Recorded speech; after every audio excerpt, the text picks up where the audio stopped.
Okey, Assalamualaikum warahmatullahi taala wabarakatuh. Nahmaduhu wa nusallimu ala rasulihil karim. Amma ba'du.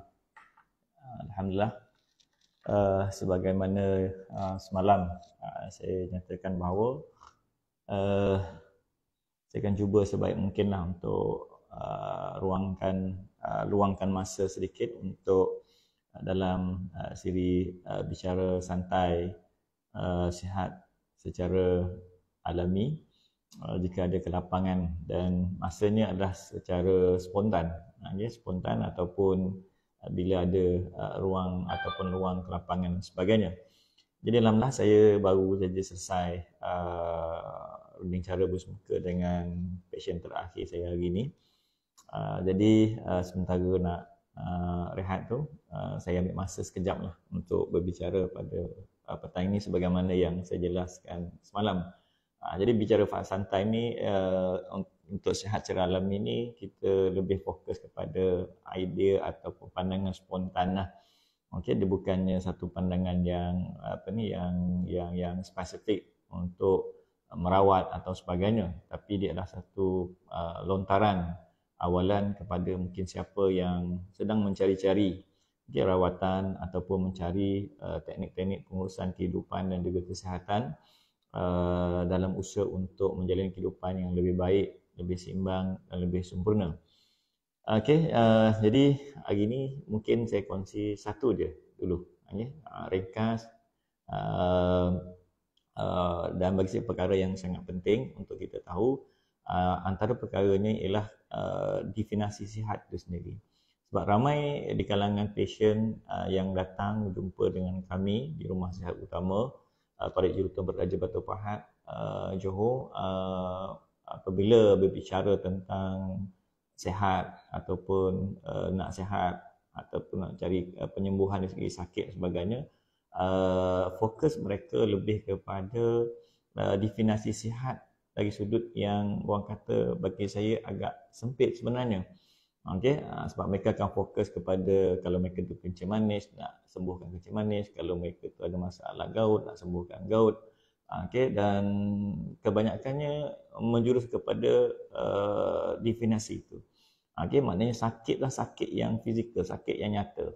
Okey, sedangkan kita kena faham bahawa ketidakseimbangan kehidupan ataupun bahasa lain yang kita boleh berikan namanya adalah sakit, iaitu lawan kepada sihat, bukan sesempit itu. Bukan hanya menjurus kepada masalah-masalah yang bersifat fizikal, bersifat nyata, bersifat jasad sebenarnya kalau dalam istilah rawatan agama Melayu lah. Okey, sebenarnya dia lebih daripada itu lagi. Okey, sebab tu bagi kami di sini satu orang yang hilang motivasi, dia hilang inspirasi, hilang arah dan tujuan dalam menjalani kehidupan. Okey, yang mana hanya bangun pagi buat benda yang rutin saja. Kalau dia seorang guru, dia pergi ke sekolah, dia mengajar kat sekolah. Sebab apa? Sebab dia seorang guru. Seorang pekebun, dia pergi ke ladang, dia pergi ke bendang dan sebagainya, dan berjalan rutin hari demi hari tanpa mengejar suatu inspirasi yang besar ataupun cita-cita yang besar dalam kehidupan dia. Maka orang ini dalam keadaan yang kita namakan demotivated ataupun dalam keadaan lemah semangat, maka ia adalah juga satu penyakit. Maknanya lemah semangat, hilang inspirasi, maka ialah satu juga ketidakseimbangan kehidupan. Okey, yang mana kalau kita nak definisikan tentang sakit itu, dia boleh mencakupi aspek itu. Yang kedua, sakit juga melibatkan tentang kecelaruan emosi. Emosi kita terganggu. Okey, dulu kalau kita menghadapi sesuatu perkara yang mungkin rencam ataupun rumit sedikit, kita biasa saja. Okey, kita tenang, kita relax saja menghadapinya, respon-respon kita positif.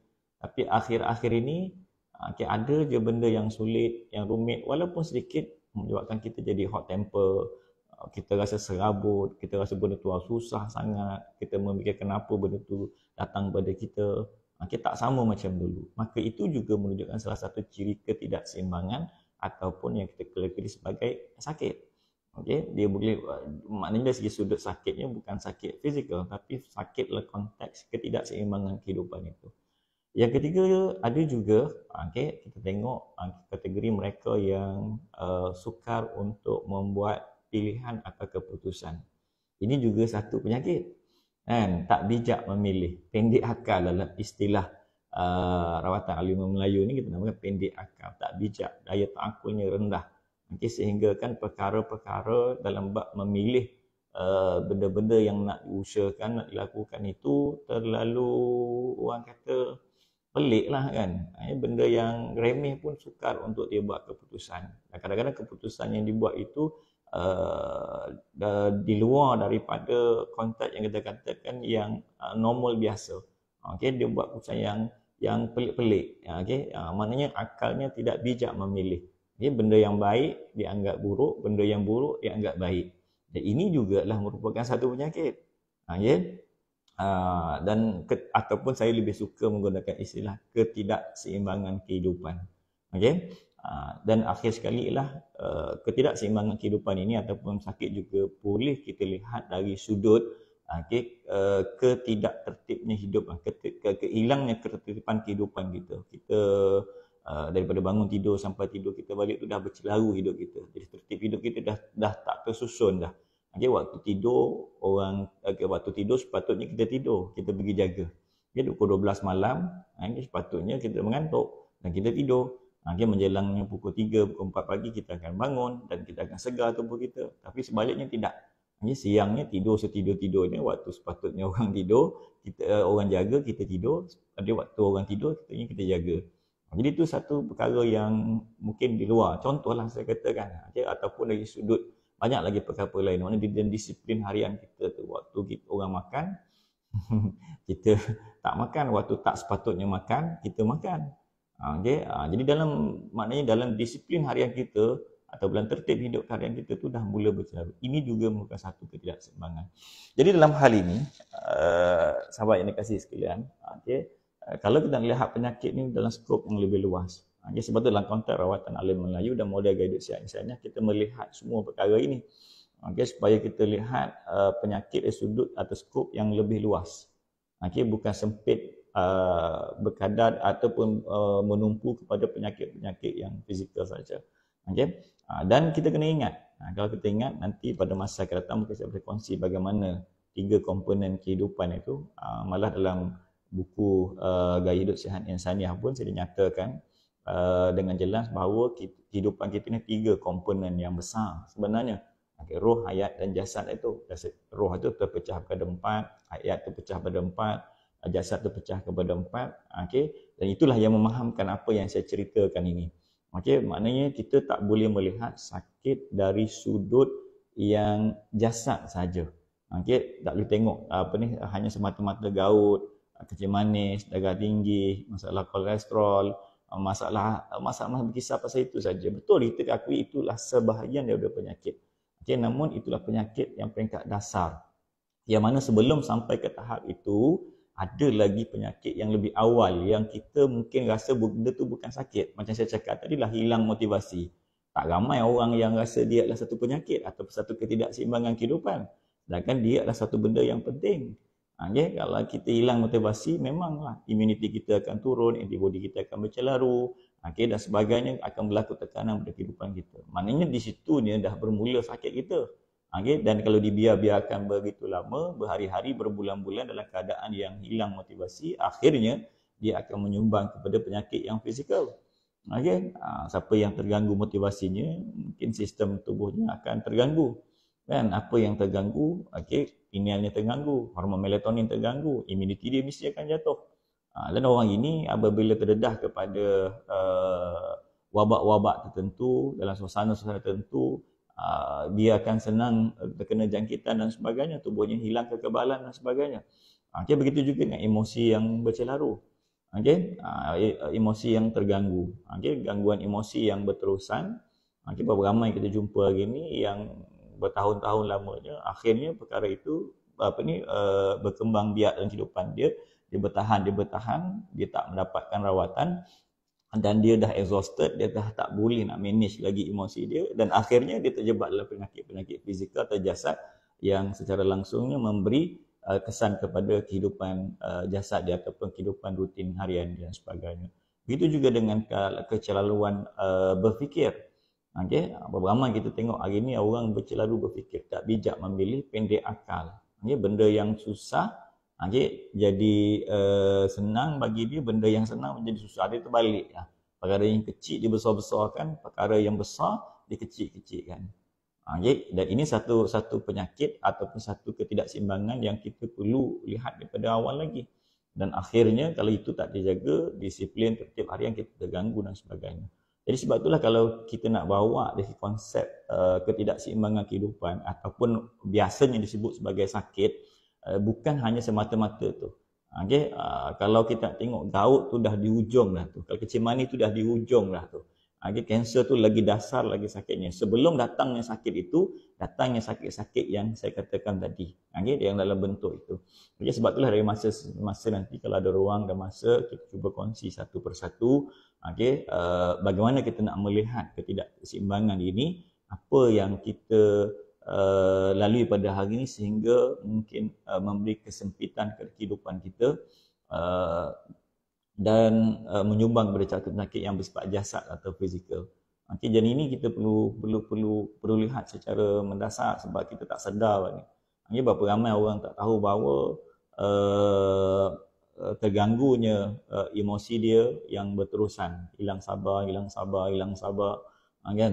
Tak sabar, pemarah, pembengis, cakap menengking-nengking, mengherdik, menjerit-jerit dalam bercakap. Akhirnya, tekanan itu akan memberi kesan yang besar pada jantung, pada paru-paru, pada sistem tubuh yang lain dan sebagainya, dan banyak lagi lah.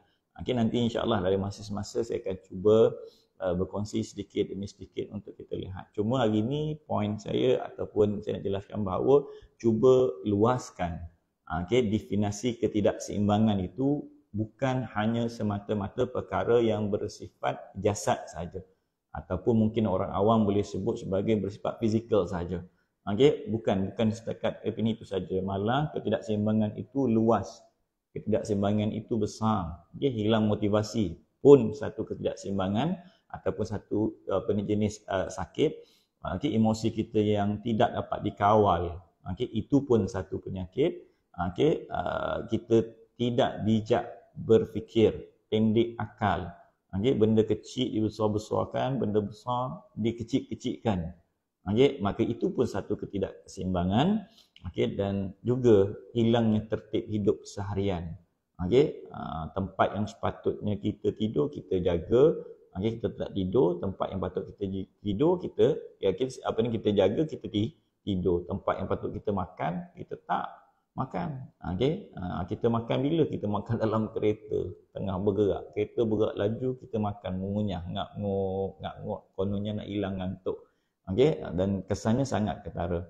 Kesan mudaratnya sangat ketara. Lebih-lebih lagi benda yang kita makan tu memudaratkan. Sebab tubuh kita ni sentiasa berinteraksi dalam keadaan kelajuan kereta dan sebagainya. Tubuh kita hilang graviti, dalam sudut gravitinya kita relatif dengan keadaan yang bergerak dan sebagainya. Jadi perkara itu memberi kesan-kesan, tapi kita rasa benda tu tak ada apa. Jadi maknanya tertib hidup kita dah. Sebab tu dalam Islam tertib hidup ni sangat penting. Daripada bangun pagi, bangun tidur pagi sampailah kita tidur balik, hatta dalam tidur kita sangat penting untuk kita susun. Cuma setengah orang kata alah adab dan tertib hidup ni benda sunat aja, tak payah buat pun. Kalau buat dapat pahala, tak buat tak ada apa pun. Tapi sebenarnya hakikat di sebalik itu banyak benda yang berkesan pada kehidupan kita. Jadi insya-Allah secara ringkasnya petang-petang ni siapa yang menonton secara live pun alhamdulillah, terima kasih banyak. Ni tengok dekat live pun ada ni Abu Zar Al-Idrus ni. Abu Zar ni tak silap saya anak murid saya zaman dekat Keluang Johor ni. Tahun bila lagi? Tahun 90-an lebih lagi ni. Saya pun ingat tak ingat je muka dia Abu Zar . Assalamualaikum, apa khabar cikgu? Waalaikumsalam. Ingat tak ingat level tu. Jadi sebab itulah kita nak cuba bagi apa yang saya kongsikan. Ini pun ada Raja Merlur pun saya tak perasan juga, minta maaf lah. Mungkin kalau nanti saya tengok nanti saya tengok profil nanti, mungkin saya boleh ingat siapa dan sebagainya kan. Terima kasih kerana menonton, dan bagi siapa yang menonton secara rakaman pun daripada live ini, apa yang saya nak jelaskan, nak kongsikan ini, pertama ialah luaskan definisi sakit, Jangan tertumpu hanya semata-mata kepada penyakit-penyakit yang bersifat jasad atau fizikal saja. Kalau boleh dikembangkan kepada perspektif yang lain, sebab sebelum datangnya sakit fizikal tadi tu, sakit yang jasad tadi tu, dia bermula daripada sakit-sakit yang lain dulu. Yang saya cakapkan tadi. Dia bermula daripada sakit yang sifat roh yang memang kita tak perasan. Memang kita tak rasa. Nanti saya akan terangkan apa definisi roh dalam konteks yang saya akan terangkan ini. Begitu juga akhirnya dia akan menular, menyusur turun ke bawah kepada hayat. Mana gaya hidup kita akan berubah. Apabila gaya hidup kita berubah, apa akan jadi? Lahirlah sakit-sakit fizikal. Lahirlah sakit-sakit jasad yang kita jumpa hari ini. Kadang-kadangnya mengerikan, sangat mengerikan. Saya risau dari pagi sampai ke petang. Saya dapat bersemuka dengan beberapa orang pesakit. Macam-macam mereka datang dengan sakit mereka. Jadi apabila kita bersama-sama dengan mereka dalam sesi runding bicara, kita dapat menyelami apa yang mereka lalui. Walaupun dia datang tu dengan sakit fizikal, jadi akhirnya kita dapat jumpa juga apa sebenarnya masalah mereka. Betul, dia sedang melalui masalah fizikal, sakit itu, sakit ini dan sebagainya. Tapi sebelum sampai ke situ ada banyak lagi perkara-perkara atau faktor kehidupan semasa mereka ataupun gaya hidup seharian mereka yang menyumbang akhirnya mereka terjebak pada sakit-sakit fizikal itu. Dan bagi saya ini penting untuk kita terangkan, kita temui, kita telusuri, kita analisa dan kita kena jelaskan kepada mereka dan semua orang awam ataupun pada pesakit supaya mereka dapat betulkan. Mereka dapat betulkan perkara itu dan akhirnya rawatan yang diberikan sebagai sokongan saja. Kalau tidak, gaya hidup seharian tu tak dapat dibetulkan sebagai faktor tadi, kita sibuk merawat. Macam-macam rawat lah. Ada yang mungkin suka rawatan moden, tak salah pun. Ada yang mungkin suka rawatan tradisional, ada yang suka mungkin rawatan complementary, ada mungkin suka ataupun lebih berminat untuk mengikuti rawatan secara homeopati dan sebagainya. Bagi saya itu pilihan masing-masing. Mengikut kemampuan, mengikut mungkin keyakinan, mengikut kesesuaian setiap pesakit itu. Tapi sebelum sampai untuk merawat itu, kita kena lihat beberapa perkara yang saya katakan faktor yang menyebabkan kita terjerumus pada sakit tadi. Ada orang disebabkan oleh faktor yang saya kata tadi, faktor motivasi yang tak terkawal, ada faktor perasaan, emosi, ada faktor juga dari segi akalnya, dalam rahsia pemakanannya.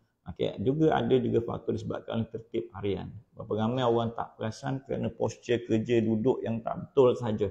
Dia bayangkan contohnya macam driver lori. Dia nak buat macam mana kan? Driver lori, dia bawa lori hari-hari. Duduk atas lori tu, ingguk. Satu hari mungkin 7 jam, 8 jam bawa lori. Dan orang ini kalau duduk keadaan begitu, yang kerana tubuh dia akan tertekan, maknanya posture tak betul, sampai satu masa nanti dia akan ada komplikasi dari segi kesihatan dia. Dan orang akan berkata juga, kalau saya kata kalau driver lori tu duduk macam tu, takkan habis tu driver lori nak duduk macam mana? Dah driver lori duduk atas lori, bawa lori, mesti terhingguk-hingguk macam tu. Tak ada masalah bagi saya, tapi at least kita tahu, bila kita tahu macam mana kita nak menguruskan benda itu. Jadi kalau seorang driver lori, maka dia tahu dia kena bawa lori sampai 5 jam, 6 jam.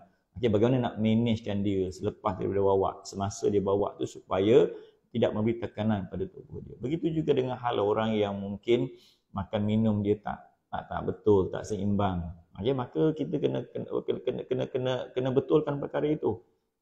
Kalau tidak, apa akan jadi? Jadilah kita seumpama orang yang tutup lubang, korek lubang. Anda datang mengambil rawatan, tak kisahlah macam saya cakap, moden ke, tradisional ke, complementary ke, homeopati ke, ataupun apa pun tak kisah. Anda kasarkan cara dan kaedah itu betul, dan merujuk kepada mereka yang betul-betul mahir, berpengalaman dalam merawat, tak ada masalah. Tapi faktor yang menyebabkan kita sakit tadi, kita tidak betulkan. Jadi sebab itulah nanti dalam sesi seterusnya saya cuba kongsikan 3 perkara penting. 3 perkara penting yang kita faham, yang perlu faham sebelum kita menjalani sesuatu rawatan. Dan ini perlu difahami oleh seseorang pesakit. Okey, iaitu apa? Pertama, faktor yang menyebabkan kita sakit. Nombor dua, gejala yang sedang kita hadapi. Apa gejalanya? Kalau boleh kita kena senaraikan sebanyak-banyak. Ada yang sakit kepala, okey, sakit perut, bisa badan, kejang otot, okey, tak boleh tidur malam. Ini semua gejala-gejala, banyak gejala itu. Hatta bagi saya, okey, penyakit sendirilah satu simptom, satu gejala. Okey, gejala ni seumpama kita bawa kereta, dekat dashboard kita tu ada banyak lampu-lampu yang tersembunyi. Okey, apabila overheating kereta kita, mungkin air kering ke, ataupun termostat tak jalan ke, ataupun kita punya fan kita jam ke, ataupun tali kipas kita tak fungsi ke, maka dia akan berlaku overheating, nampak lampu gambar enjin warna merah berkelip-kelip.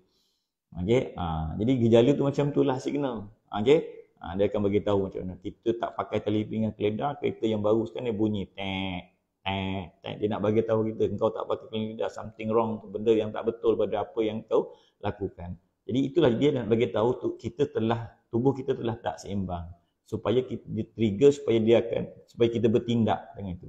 Tapi kadang-kadang kita ignorekan aja, abaikan je benda tu. Tubuh dah macam-macam gejala dah bagi, dah macam-macam signal dah hantar, tapi kita biarkan aja. Okey, itu yang kedua. Maknanya setiap orang perlu tahu, pertama, apakah faktor kehidupan, gaya hidup seharian dia yang menyebabkan, yang menyumbang terbentuknya ketidakseimbangan dalam kehidupan dia. Okey, banyak, ada 16 yang biasa selalu senaraikan. Okey, kalau nak kongsi setiap hari satu sehari dah 16 hari yang tu saja. Okey, lepas tu gejala ni banyak, kita kena faham. Okey, sakit kepala, apa sebut sakit kepala je, banyak beza dia. Sakit kepala kerana migraine, okey, sakit kepala kerana tak cukup tidur, okey, sakit kepala kerana masalah-masalah oksigen tak sampai ke otak. Okey, ada orang gagang kepala, ada kena vertigo. Jadi benda tu beza. Ada orang kadang-kadang pasien datang jumpa, dia kata sakit kepala. Kita tanya dia sakit kepala macam mana, dia bangun dia pusing-pusing. Maka kita bagi tahu, cik, itu bukannya sakit kepala, itu pening. Dia setengah kadang-kadang pening dengan sakit kepala pun tak dapat bezakan. Jadi kita, kalau setiap orang tu biasanya gejala ni banyak. Dan saya cakap tadi, gejala seumpama dashboard kereta kita tu, dekat odometer kita tu ada lampu macam-macam, nak bagi tahu bahawa sesuatu benda tak seimbang dalam tubuh kita. Dan akhir sekali lah, kita nak melihat punca kepada kenapa gejala penyakit datang pada tubuh kita. Jadi 3 perkara ni sangat penting. Jadi insyaAllah dalam video yang akan datang, saya cuba kongsi sedikit lah berdasarkan rawatan Alim Melayu, pendekatan rawatan Alim Melayu. Mudah-mudahan kita dapat faham sedikit dan kita berusaha sedikit lah. Okay? Dan sebab saya ulang lagi lah, macam yang saya cakap semalam, ramai yang minta untuk buat temu janji, datang untuk merawat dan sebagainya. Jadi bagi siapa yang masih lagi tak dapat temu janji tu, tak apa, tonton dulu video ini, cuba ikuti pelan-pelan dari rumah. Okey, fahamkan sikit-sikit, dan apa yang boleh buat, kita buat dulu. Okey, jadi hari ni poin saya hanya satu saja sebenarnya, dari banyak-banyak bercakap ni. Pertama yang saya nak fahamkan ialah ubahkan paradigma kita.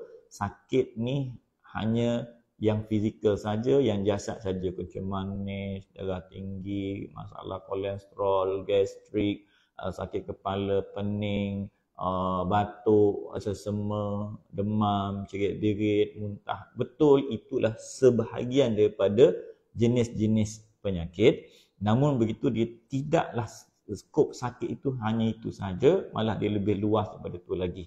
Okey, maknanya jangan nampak itu saja sakitnya. Hatta kadang-kadang saya katakan tadi, kita hilang semangat untuk hidup, kita rasa demotivated, rasa down, itu pun ialah satu penyakit. Kita tak boleh kawal emosi kita pun satu penyakit. Kita tak bijak berfikir, buntu dalam berfikir, itu pun satu penyakit. Kita punya disiplin harian ni kacau bilau, tak tentu arah. Okay? Tak tentu arah, terbaliklah jadual kita. Okay? Itu semua dah satu penyakit ketidakseimbangan. Okay? Jadi insya-Allah itu saja yang saya nak kongsi hari ini, sebab ambil masa sikit je. Okay? Lepas habis patient yang terakhir tadi, ialah saya ambil ruang siap untuk berkongsi sebagainya, khususnya kepada mereka yang mungkin masih lagi menunggu jadual-jadual temu janji. Sekali lagi saya mewakili Rumah Sihat Utama Parit Jelutung, Parit Raja Batu Pahat. Mohon maaf kepada mereka yang masih mesej, hari ni pun masih ada yang mesej lagi sebagainya. bila dia boleh datang, ada yang call pun sama. Okey, bila dia boleh datang untuk buat runding cara bersemuka, tapi saya kata tak apa, sabar dulu, saya nak habiskan mana yang ada. Okey, dan apa ni, alhamdulillah gini pun saya ada dapat discharge beberapa patient yang dah merawat mungkin dalam sebulan, 2 bulan, ada yang 3 bulan, 4 bulan dah sebagainya, dan sebagian mereka alhamdulillah dah dapat mengawal ataupun mengurus kehidupan mereka, dan tinggal untuk follow up saja, dan mungkin saya boleh ganti dengan beberapa lagi pesakit atau baru untuk sesi runding cara bersemuka. Jadi insyaAllah lah, mungkin siapa-siapa yang queue yang dah lama sangat tu mungkin akan dimaklumkan oleh petugas untuk minggu depan atau minggu yang berikutnya lagi untuk temu janji runding cara bersemuka sebagainya. Okay, namun begitu, kalau tak dapat lagi tu boleh follow, boleh ikut video ini, dan kalau boleh saya harap dapat sharekan video ini dengan rakan-rakan, dengan taulan dan sebagainya, dengan kenalan-kenalan kita supaya mereka juga dapat mengambil manfaat. Dan saya minta maaf lah, video ni saya buat spontan je, ni tak ada skrip, tak ada apa ni. Okay, cuma yang saya nak kongsi lah permulaan. Ada benda yang mungkin kita kena faham, ada benda yang mungkin kita kena buat untuk kita dapatkan nilai kehidupan yang seimbang dan kesihatan yang seimbang secara alami. Terima kasih atas kesudian anda menonton video ini. Mudah-mudahan kita dapat bersama lagi dalam masa akan datang pada siri-siri yang berikutnya. Jadi saya akan tuliskan nombor siri-siri dekat video ni, mana kira saya anggap siri yang pertama lah. Jadi kalau sempat besok atau lusa ataupun masa-masa depan, saya akan siri kedua, siri ketiga, supaya senang anda nak rujuk nanti. Kalau saya nak share lain kali pun, kalau orang bertanya, saya akan bagi tahu siri yang berapa anda nak cari, nanti senang. Itu saja untuk perkongsian petang ini. Mohon maaf ada salah dan silap. Wabillahi taufiq wal hidayah. Assalamualaikum warahmatullahi taala wabarakatuh.